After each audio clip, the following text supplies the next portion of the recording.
밖에 달려와 내일은 더 빛나지 당연 yeah. 내 삶은 shine like a diamond 괜히 해서 뭐해 걱정 I got no worries. Good evening, good evening. Welcome to another episode of Sis Table Talk. I am your host, Monique Denton, founder and CEO of Embrace Your Cake and Sisters Inspire Sisters. This show tonight, we have the one and only, okay, I really need a drum roll here. The one and only, you see me in front of the scenes, but I have a team. And my team is my business operations manager, the founder and CEO of Jasmine & Co. is here with me this evening. And I am super excited. And Jasmine is not only the business operations manager for Sisters Inspire Sisters, but also for my other company, Embrace Your Cake. Jasmine has a wonderful, wonderful business. So Jasmine, welcome. Thank you once again. I am honored. Tell us a little bit about yourself, your company, and what you do. Oh my gosh, I am so excited to be here. You guys have no idea. I'm so blessed to have met Monique a couple years ago, and I'm just so blessed that she's in my circle. And I'm also very blessed that I'm able to support her and the vision that she's doing with our sisterhood and all the amazing things. So thank you for having me. I'm just super excited to be here. So again, my name is Jasmine and I do a lot of things, but more importantly, I handle the back-end operations for small business owners. So primarily people that are in the online space. So your coaches, speakers, authors, consultants, those are who I thrive and vibe with the best, as I say. And I really help them. I bring back hours in their day. I do a lot of things. I handle their operations, marketing things, all that stuff ties in together, but I really help set them up for success so that they could focus on being the visionary and the creative of their business. And I've been doing this probably, it's been about like 6 years, something like that, but I love it. And I've learned so much along the way. So yeah. It's awesome. Jasmine, you already hit 3 key points, right? So you said bring back hours in the day, help set them up for success. And you said something else in the beginning that was so key in terms of supporting their vision and allowing the business owners to be able to put more time in the vision. And when you talked about vibing, yes, we vibe. Yeah. Okay, so I have to, this is the thing with outsourcing. It's not always, for business owners, it's not always easy to recognize and identify, okay, you know what? I need some help. I'm on overload. Some of us, not all of us, tend to want to do everything, be in control of everything, manage everything, but then it starts to get overwhelming. So then we start to lose little pieces of the business. When do you think business owners need to really take a look and realize, you know what? It's time for me to outsource or for me to look for help. Like I need help. Yeah, very good question. Oh, I get this all the time. And I also just see people having these conversations too. So really, it's when you're spending too much time in your business versus on your business. And I want you guys to think about that right now. How much time are you spending in your business versus on your business? Those are two different things. Is your week consumed most of your hours of drafting and scheduling social media posts? Because if it is, that's really not the best use of your time as a CEO, right? And a lot of people don't understand things like social media, blog, stuff like that, even writing, like that takes a lot of time to sit there and be creative and do those things. So I would say there's 3 things, right? So I want you guys to write this down or, I hope you have a pen and paper if you're taking notes. I want you to think about 3 things. Number 1, I want you to think about what is taking up too much time. Like, what are you doing too much of, like on a weekly, monthly basis? What does that look like for you? Number 2, I want you to look at what is the thing you like doing the least and what do you like hate doing? Like, what are you not that good at? Okay. Like for me, for example, it's graphic design. Sometimes I'm good, sometimes I'm not. It depends, but I have a community around me that if I'm not feeling that creative that day, I reach out to who I need to help me with what I need to do, right? And then the third thing is, what do you really, really love to do? For some people, it's writing. For some people, it's other things. What does that look like for you?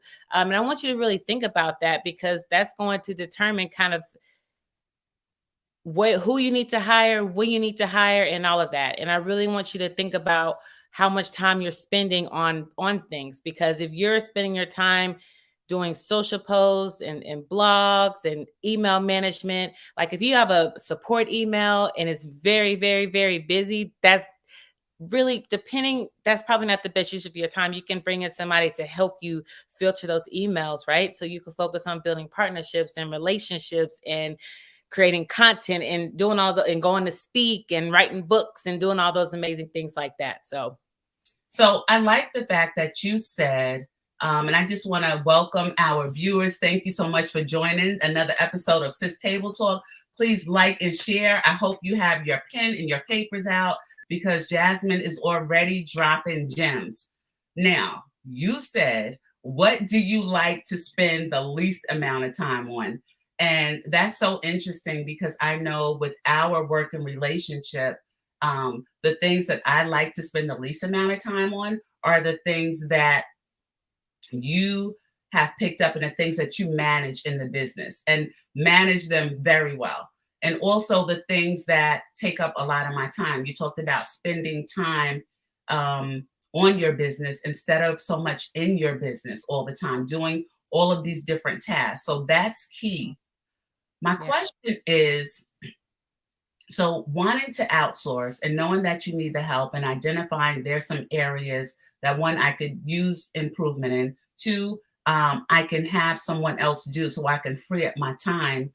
What is it? When do you know that you're ready? And when you talk about your ideal client, because this is our second go round, okay? And Jasmine might not want to say it, but I'm just going to go ahead and say it. The first time we started working together, which I think was in 2017 or 2018, I was not, listen, ladies, okay? I'm just going to keep it all the way real here. I was not the ideal client. Jasmine would ask questions and I was, I don't know. I was very indecisive. Okay, Jasmine might not want to say it, but I'm just going to go ahead and put the cards on the table. I was indecisive.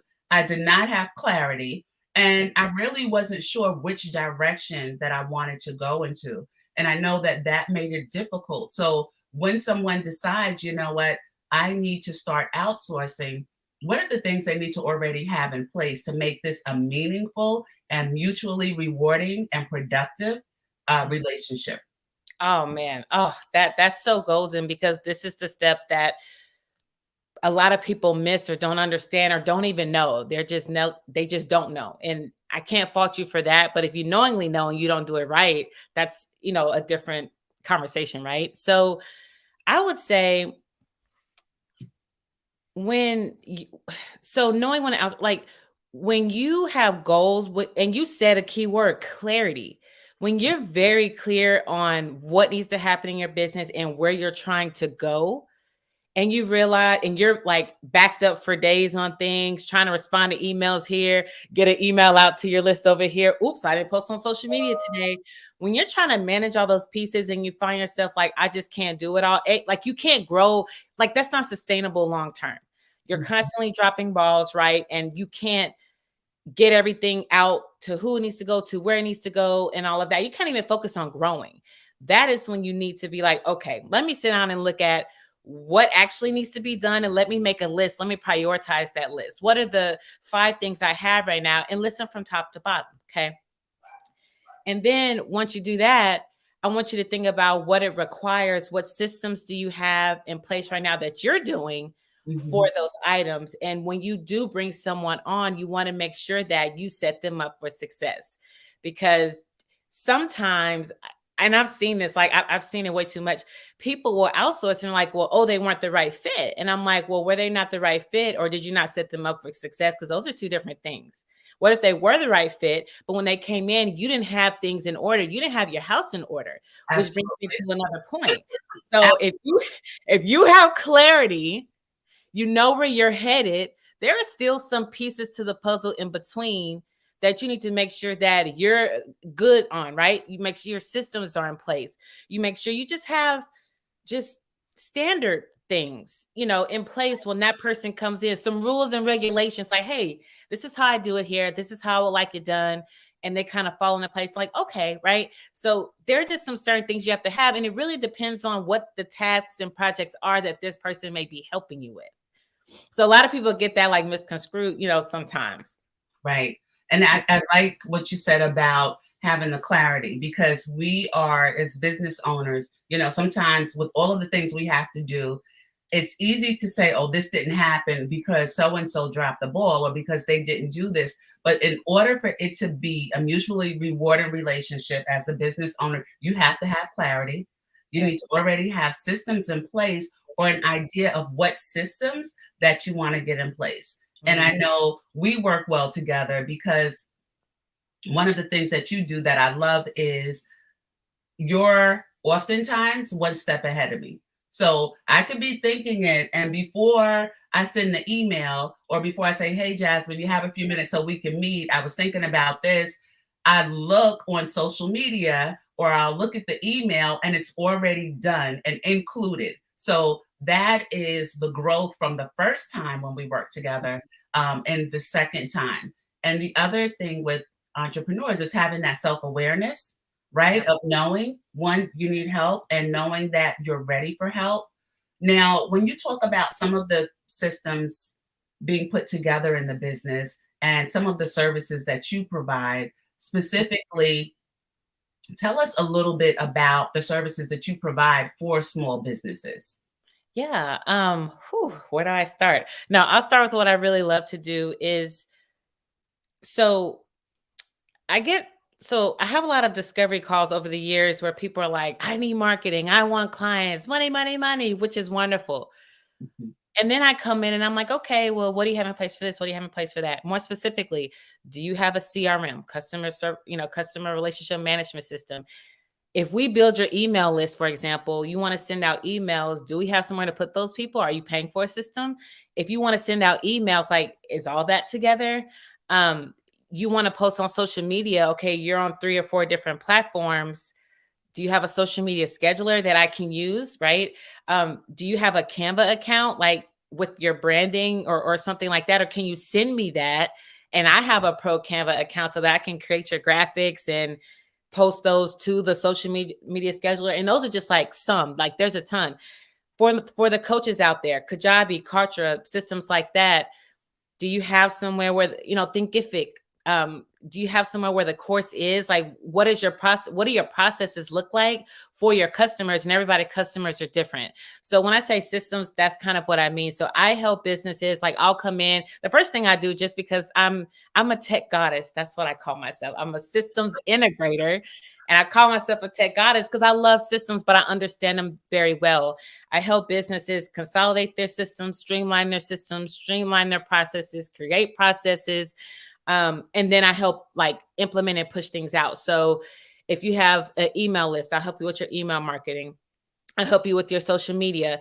There may be some general admin things as well. For my coaches that are out there, if you have a launch, I love launches. So if you have like a launch and you're trying to drive traffic and people into your program, there's a whole process for the launch. There's a process for onboarding people that are buying your services into your program. And there's an offboarding process. There's levels to it, right? So I help with like all of those pieces. So we have in the chat, I love that, tech goddess. We have the fire sign. And that is actually, we've had conversations, and I speak about this firsthand, where I'm saying something and I'm not tech savvy. And Jasmine will be like, okay, do you mean this? And do you mean that? And you'll have to really, put it together. But at least I have the idea. So what I've realized is that the systems that we have in place are absolutely working.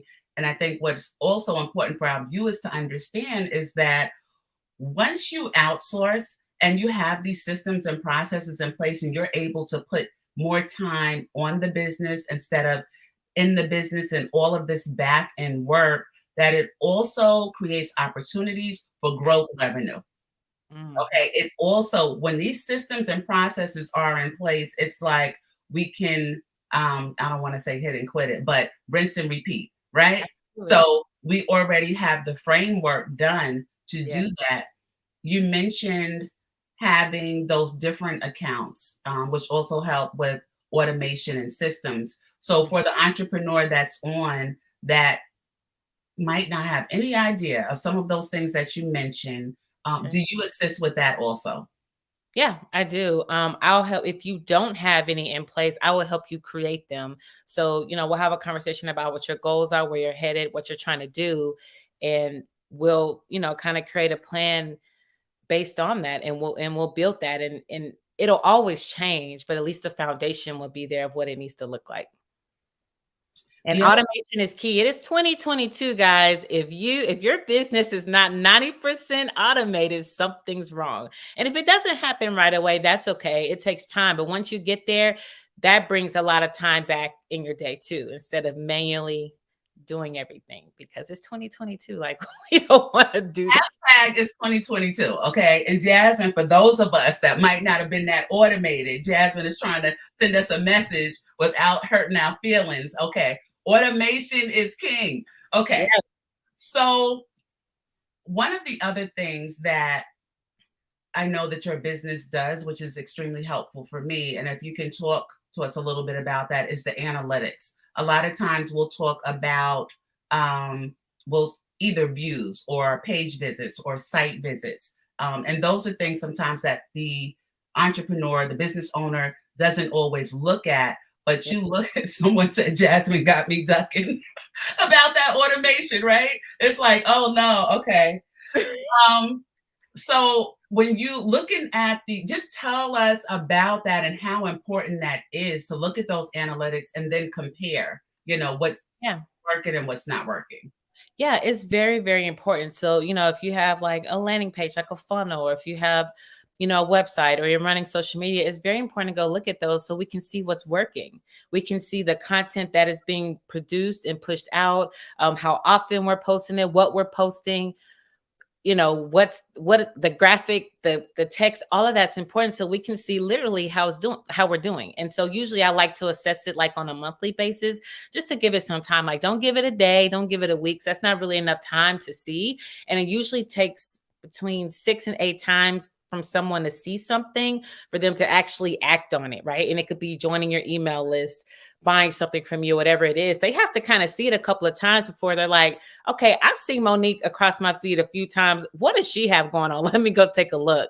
Right. And so just, give it a little bit of time. So I would say about a month. That's what I do with you, Monique. That's kind of like standard in what I do. But it's very important so you can see what's going on and you can assess where you are. Oh, do we need to change this? Oh, do we need to tweak that? You know what? Why don't we try this next time? Because growth is all about change. If you don't change things and shift and tweak things, you'll never get to where you need to be. It's going to always constantly change, which kind of goes back to what we were talking about a minute ago, which is the foundations. Once the foundations are set, that won't change, but there are other pieces to the puzzle that will always change. And especially as your business grows, it's going to have to change, but the foundations are set. So that is so good. That's so good. So when you talk about the foundations, just with anything, you have to have the foundation. And sometimes what's on top of the foundation can use tweaking, can use changing. I mean, I think about a building that's on, or I think about some sort of structure that might be an environment where the weather changes and you have to change some things in that structure. So that's the same thing with your business. And one thing that's very helpful with your company and what you do is making sure that the foundation stands strong and really supporting us through those changes and those tweaks. And there's never any type of, and as business owners, we have to be open to change. It's never looked at as like, oh my goodness, I've always done it this way. I have to do it this way, Yeah. Okay. Mindset, that's so important. Yes, this doesn't seem to be working too well. Okay, what can we change? What can we tweak? What can we do a little differently? Mm-hmm. So let's talk a little bit about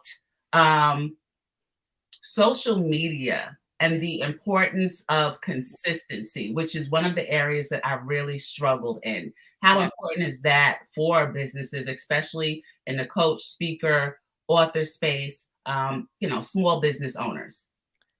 Very, very, very important. Social media, just the way that it has evolved over time, like having a social presence, it's almost like if you don't have one, like you don't exist. You have some people out, it depends on what you do. So for the coaches and authors and speakers, you want to be in front of people. You have to almost be in front of people. And that's going to look a lot of different ways. There are other like businesses, maybe not, you can kind of hide. And I know some people that are straight referral based, which is great. But as a coach or a speaker, you can't hide. You have to show up. So being consistent, everybody's watching you. So if you have a social media page and you haven't posted in a year or 5 months, they see that. So if you're trying to pitch a program or let them know something's coming up and what's going on, how do you expect them to listen if you're not even showing up? So it's not necessarily just showing up for your audience, it's showing up for yourself and your business first. And then that energy like reflects, on your audience too. And they see that because they're watching when you don't think they're watching. They may not engage, they may not like, but they see you and they're watching. So you have to be very careful with that. So consistency is key. Hashtag that. Consistency is key. And the other thing is when you are outsourcing. So one of the things that I'll say in terms of identifying if this is a good relationship, there are a few key things that the person will ask you. So for me, for instance, one of the things that Jasmine put into place almost immediately is, okay, let's look at your branding. Okay, let's look at your branding and your consistency. You have about 10 different colors of purple, okay, that you're using. There's a couple of different colors of this. There's a couple. So when you are outsourcing and we all have expertise. And this is what I love about working together as a team. So whereas I don't look at that or see that in terms of consistency in your business, there also has to be consistency with branding. So you speak to that and tell us, the impacts of consistency in your branding. It's very, very important because it's like making your stamp. Like your brand is your stamp. So think about some of the brands out there. Nike, when you see that check mark, you know who it is. When you see that Jordan symbol, you already know what that is. Yes. You go down the bread aisle, Nature's Own, you know what that looks like. So it's the same thing. Your branding is your identity, and it's very important that it speaks to you and who you are and what your business is about. That is very, very important. And being consistent with that branding is important too. So if you're putting out things that aren't in line with your brand, and let's say you are consistent on social media, your audience is going to be like, well, what's this? They may not say it, but they're going to thinking like, that's not Monique. Like, we know Monique is purple. These are things we know. She's a purple gal. We know she's purple. So when I'm scrolling on my timeline, I'm like, yep, that's Monique right there. Like, I already know this, right? So it's things like that just automatically stand out. And the more consistent you are on social media, when people that follow you, they'll just see it on their newsfeed and they'll be like, oh, that's so-and-so, or, oh, let me check this out and see what it is. So that's your stamp of approval. And that is your identity. So I would take that very, very seriously. If your branding is a little loose, let's get it tightened up. Pick some brand colors, pick some images that actually represent your brand so that if you outsource and work with someone, they have an idea of what your brand is about. They know your colors and they know all the things. That's good. And you spoke about the 6 to 8 touches, and that is proven by market research, so that's something really important with the consistency, and even in the branding and your social media and your emails, to constantly put your information out there, and who you are is important if you want those views to sooner or later convert to actual clients and customers and those that you assist and empower. Yeah, they're watching. Don't think they are. They are watching.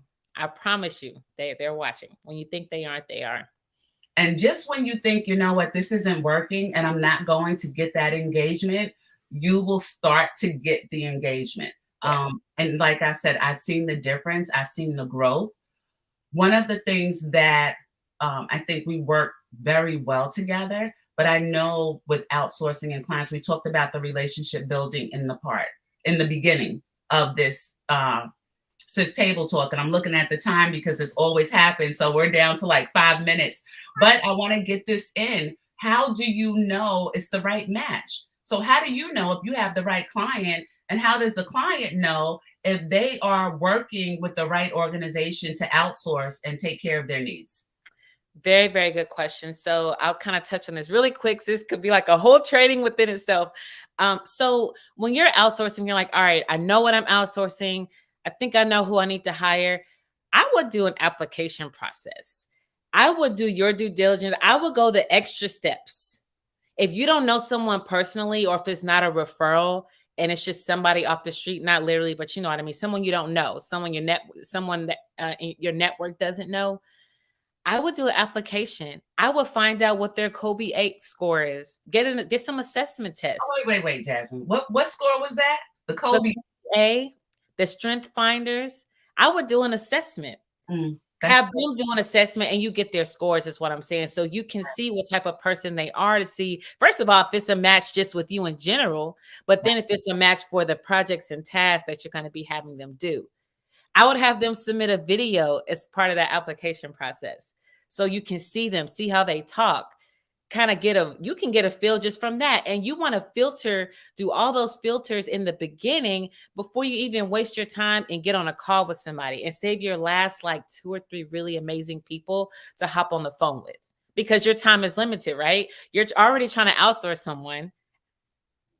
to someone. You want to make sure that you do your due diligence. And that's part of, we were kind of talking about this earlier. This is part of setting your person up for success, because if they see that, they're going to be like, wow, they're organized. Wow, they have it together. And on my end, coming in, as with the new client, it's very appreciated if we don't know each other. If we already know each other, that's different. Like Monique and I, we went way back. And I think we found each other in a Facebook group, and it was like a really active group. I don't remember what happened. Right. Yeah, I think it was something like that. But yeah, so I would do those things. So you can because here's the thing, your first VA is not necessarily going to be the one.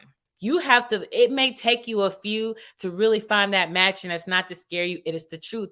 That goes for anything else. You have somebody clean your house, they may not be the person. You may have to hire a few cleaning companies for them to get it really how you like it. And then you vibe with that person. That's important. So those are just a few things that you could do initially. It's going to wipe some people out. Some VAs are lazy. They're not going to go and create the video. They're not going to go and take the assessments. They're not going to go and do those extra things. So it's going to weed out some of those people that don't have that initiative and drive anyway. It's going to be like, I don't want to do that. And you don't want those people anyway. You don't even want to waste your time talking to those people. So That those is so true. Yes. So true. And I like the applicate from an HR perspective and an HR background. I love that whole process in terms of vetting, the interview and application, looking for work. Let me see your portfolio. Do you have references? Who have you worked with? Now, let's get down to the change. Okay. Let's get down to the money really quick. Let's get down to those that are not at a point in their business where they have secured the bag, so to speak, right? So they are working on securing the bag. And you know what? It's like, I really don't have any extra money to spend on a virtual assistant or on outsourcing. What are your recommendations in how they could get started, even with a small budget? Woo, we could talk about this all day. Really quick. Even when you think you don't have the budget, you have the budget. So some people have working capital or startup capital when they start their business. Some people don't, and they're using their personal funds. If you're one of those people that are using your personal funds, you're going to have to make some sacrifices. That's it. So for those of you that like to go and get coffee every day, for those of you that have those random shopping sprees, that money, it adds up. That is money that you can spend to help grow and invest in your business. And a lot of people are like, well, yeah, you're a business owner. These are things we do. We make sacrifices with our time and money and energy because we have a bigger goal, and we're headed up and we're trying to get there. And that's the only way. So if you have a small budget, I'll tell you, you have virtual assistants here in the United States.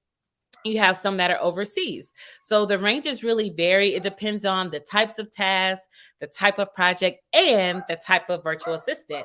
You have some virtual assistants that may be $15 an hour, but you're going to get $15 an hour worth of work. These are going to be your people that are very task driven. So they're not going to be self-starters. They're going to do exactly what you tell them to do and nothing more, nothing less. They're not forward thinking, right? So if that's your budget, you have to be very organized, and going back to our earlier point, have things in place to make sure that you set them up for success. Now, if you have a slightly bigger budget, you probably can find someone that, is between $20 and $40 an hour that can really help you propel. They're forward thinking. They take initiative. They're a self-starter. They do things without you asking. They can make moves in the background and not make mistakes. They can write. They can do all these things, but you're going to pay for that. So you get what you pay for with a virtual assistant. And some people hire overseas. I say that's okay depending on the task. You don't want them writing your blogs because English is not their first language. So you have to think about things like that. But if it's other things like maybe some tech work or building a website, you got to make sure they have what they need and have it exactly laid out, because they're going to ask you 20 million questions because English is not their first language. And you have to be patient and have the time to deal with that. But you're definitely going to probably get a cheaper rate if you go overseas to Nigeria, to there's a lot of places overseas, to the Philippines. That's a big one. People are like, oh, I'm just hiring someone from the Philippines. That's wonderful. Do the $4 an hour, but know what you're going to get with the $4 an hour. So right. Yeah, so think about it it ranges. It can go from $1 an hour up to $100 an hour.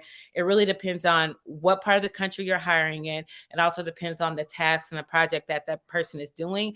And you have to decide what type of person you're trying to bring into your business. If you want to bring in someone that they can just kind of take things and run with it, go ahead and cough up a little bit of money. So you got to pay for that. You're not going to get somebody for $10 an hour Absolutely. to do that, where you can completely step away and they run your business. You're not going to get that for $10 an hour. So, and the other thing with outsourcing overseas, if the rate might be lower, but think about how much time you're going to have to spend even explaining what it is that you need done.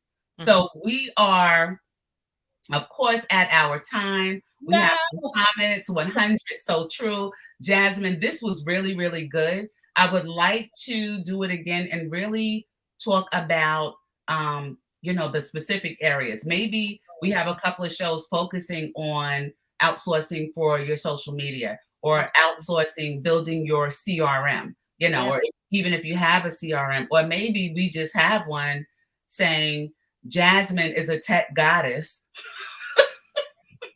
Jasmine is a tech goddess. So if you need to build up the technology in your organization, you definitely need to reach out to Jasmine. How can we do that? How can our listeners get in touch with you? And I'm going to put your website back up here, but if they want to get in touch with you, what's the best way? Yeah, absolutely. So you can go to my website at jasmineandco.org. It is a landing page. And if you want to have a discovery call so we can just chat, I'm open for that too. But I'm also open, if we don't work together, me just enlightening you and helping you with any questions that you have. I'm more than happy, because I don't want you to make the same mistakes that I've seen some people make that I know. And as long as I'm in your circle, we will not be making those. So if you're thinking you're ready to outsource and you just have questions, feel free to reach out. You can also email me at info@jasmineandco.org, and I promise I'll respond as soon as I can. Yes, and if you're looking for a reference or some referrals, you can reach out to me. Jasmine, this has been wonderful. Like I said, I really enjoy our working relationship. And we had to, I want to say, like the first couple of weeks we started working again together, we both knew that we had to get a certain rhythm. And we've developed that, we've established it, and I've definitely seen the growth in Embrace Your Cake and Sisters Inspire Sisters since we started working together. So I want to thank you, one, for coming and sharing everything with our listeners, and for being a part of the EYC and SIS team. And we're just getting started. Like, we're not even, we're just scratching the surface. Okay. So look out for us in 2022. Jasmine, thank you once again. I truly appreciate it. Thank you, everyone, for tuning in. Please like, share. We're also streaming live on YouTube. You can find us on YouTube at Sisters Inspire Sisters. And please visit our website, sistersinspiresisters.com. Think about the network. Think about our membership and being part of this sisterhood community. Yes. Have a great evening. Bye. Bye-bye.